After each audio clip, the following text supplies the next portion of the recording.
supuesto que nosotros como izquierda y como oposición, pues lo que queremos es que esos desarrollos legislativos profundicen la democracia, profundicen la participación.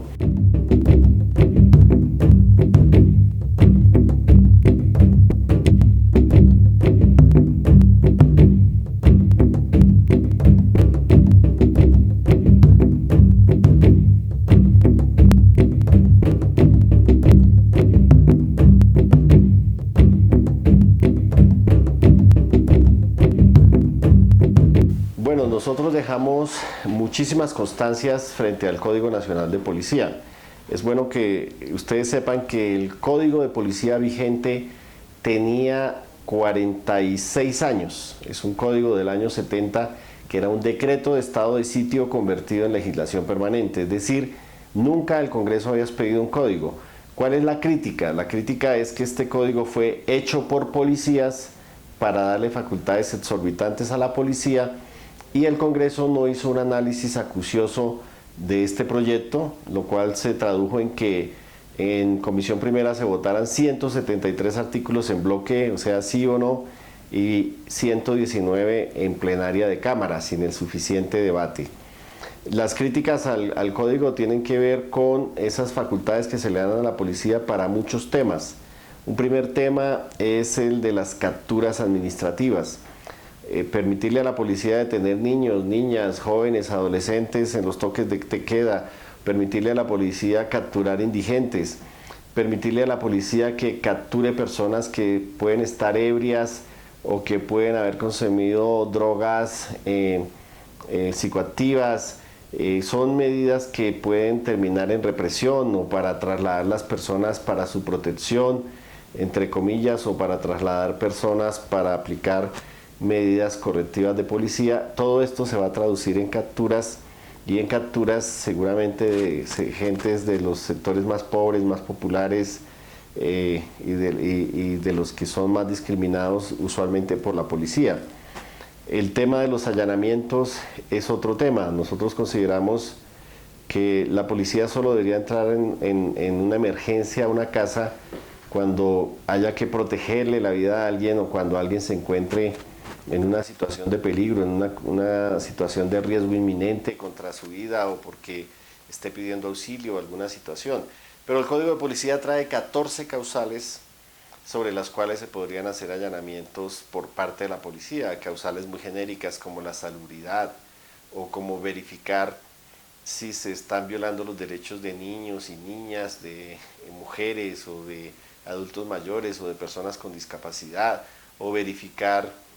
cómo están las instalaciones de gas o de energía o el uso de las estufas. Bueno, muchas causales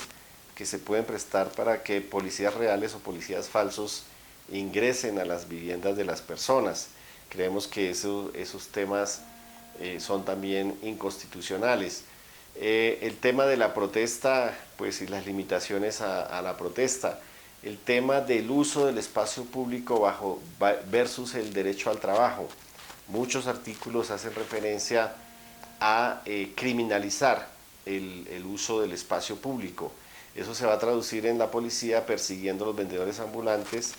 que es importante que el país tenga claro que en el 50%, en las ciudades más grandes del país, el 50% del empleo se genera por vía de la economía informal, por vía de los vendedores ambulantes, y el código los criminaliza. Es un código que no ataca el tema de la convivencia, o sea, no facilita la convivencia, sino que va a hacer es enfrentar a las comunidades con la policía por esas medidas represivas excesivas.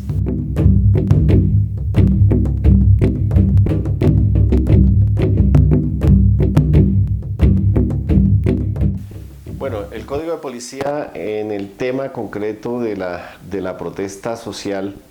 pues tiene un tema muy grave, y es que faculta a la policía para que ellos de manera, digamos, discrecional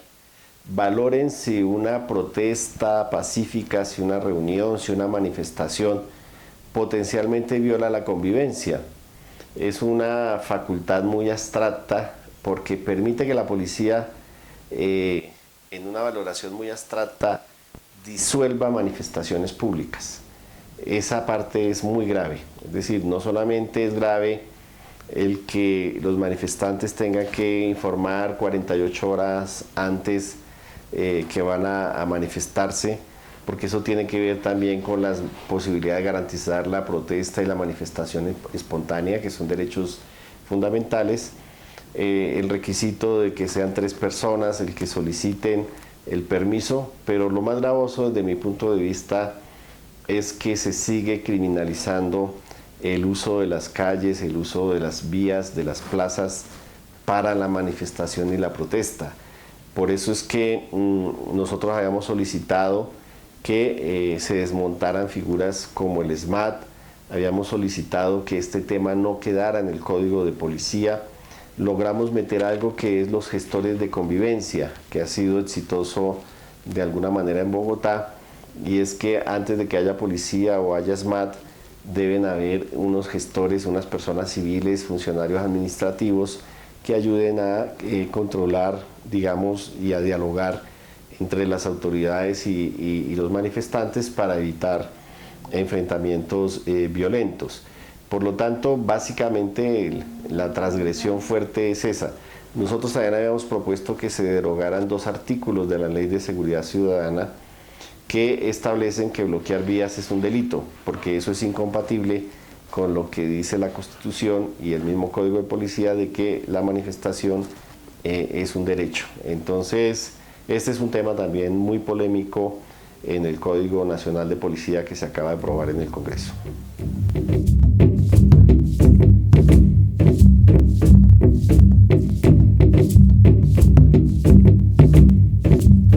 Bueno, yo he venido haciendo seguimiento a los abusos del SMAT desde el Congreso a través de una comisión accidental que se creó a raíz de un debate que hicimos en la plenaria, y hemos podido verificar cómo el SMAT sigue siendo un cuerpo especializado que afecta libertades y afecta incluso la vida de las personas. Tenemos el caso del joven Sebastián, que fue golpeado por el SMAT, que duró muchos días, más de 40 días en situación de coma, y que finalmente falleció. Precisamente un joven estudiante en Bogotá de la Universidad Distrital. Nosotros documentamos muchos casos de violencia del SMAT, lo vimos recientemente con la minga agraria, como hubo varios muertos también, y por eso nosotros creíamos que el Código de Policía era la oportunidad para dar ese debate. Lamentablemente esa proposición se votó en bloque, se negó y no se dio el debate en el Congreso de la importancia de desmontar esta estructura, que además actúa en muchos casos de mala fe, porque el uso de armas letales nosotros queríamos que quedara prohibido en el código, y no estuvieron de acuerdo ni la policía, ni el ministro de la Defensa, ni los ponentes en eliminar el uso de armas de fuego durante las manifestaciones y las protestas, pero tampoco se permitió que se regulara el uso de las armas no letales, porque es que el SMAT utiliza de manera ilegal las armas no letales y las vuelve letales. Por ejemplo, cuando se le disparan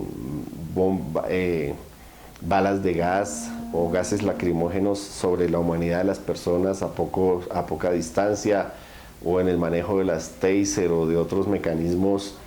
contundentes, etcétera, hay unas reglas, y no dejaron que esas reglas se elevaran a ley en el Código de Policía, lo cual nos permite pensar que a futuro, si sigue actuando el SMAT con muchas manos abiertas, pues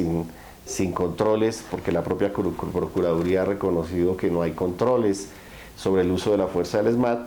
pues es posible que se sigan repitiendo estas situaciones. Nosotros insistiremos en que esta figura hay que desmontarla de cara a un posconflicto donde la protesta, las manifestaciones,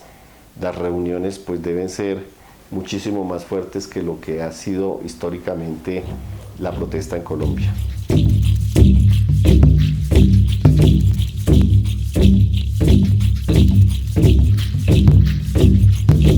Bueno, nosotros ya nos hemos estado preparando, por lo menos los que estamos más conscientes del proceso de paz y lo apoyamos de manera decidida y que hemos estado en la facilitación. Nosotros ya hemos hecho el ejercicio a nivel de algunos congresistas, sobre todo pues en este caso los más cercanos del polo, pero también hemos hablado con expertos y con personas académicas y demás, y nos hemos estado imaginando qué se requeriría para la implementación de los acuerdos. De hecho, recientemente convocamos con todos los partidos de izquierda del Frente Amplio una audiencia pública en el Congreso hace un par de semanas para discutir el punto 2 de La Habana en lo que tiene que ver con el tema de cómo modificar el sistema electoral,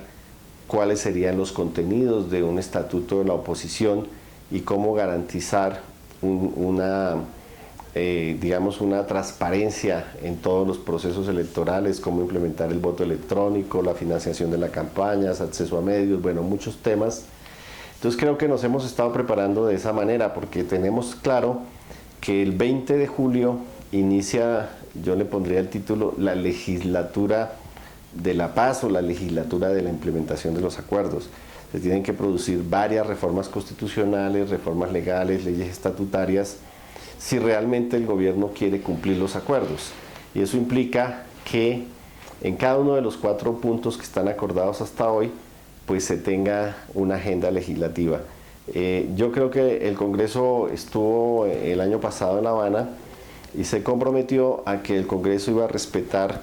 la bilateralidad de los acuerdos, iba a respetar la autenticidad de los acuerdos, es decir, que no iba a legislar en contravía de los acuerdos. Eso no se ha cumplido porque aquí se firmó el punto 1 de tierras y se hizo la ley de Sidres. En el plan de desarrollo se atacaron temas que tenían que ver con tierras, pero nosotros esperamos que hacia adelante el gobierno cumpla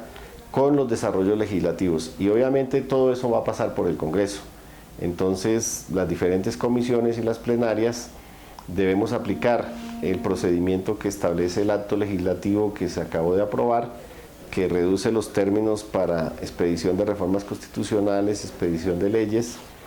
y creo yo que mayoritariamente en el Congreso pues hay consenso en cumplir los acuerdos y ese cumplimiento de los acuerdos implica los desarrollos legislativos. Por supuesto que nosotros como izquierda y como oposición pues lo que queremos es que esos desarrollos legislativos profundicen la democracia, profundicen la participación y en los diferentes temas, o sea, en el tema agrario pues que se garantice el acceso a la tierra y que se evite que se siga concentrando la propiedad de la tierra, que se evite el despojo, que se evite la concentración de baldíos por empresarios, la extranjerización de la tierra, que haya desarrollo rural, bueno, lo que dicen los acuerdos. En materia de participación política, pues obviamente que se cualifique, se profundice la democracia, no solamente para que participen las FARC, sino para que participen todos los que en este país no han participado, para que haya un estatuto de oposición no solamente para los partidos políticos, sino un estatuto de oposición para los movimientos sociales, que es lo que dicen los acuerdos. De tal manera que la democracia pues se abra, que haya una apertura democrática que permita mejorar el nivel de participación del pueblo colombiano en la toma de decisiones.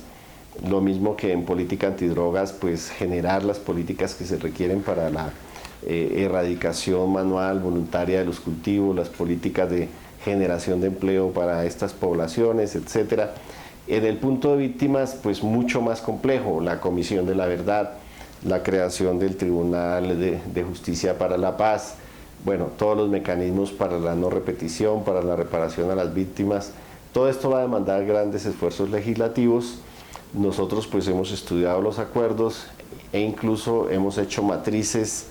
de qué habría que hacer en cada punto de los acuerdos desde el punto de vista legal para una eficaz aplicación de los acuerdos de paz.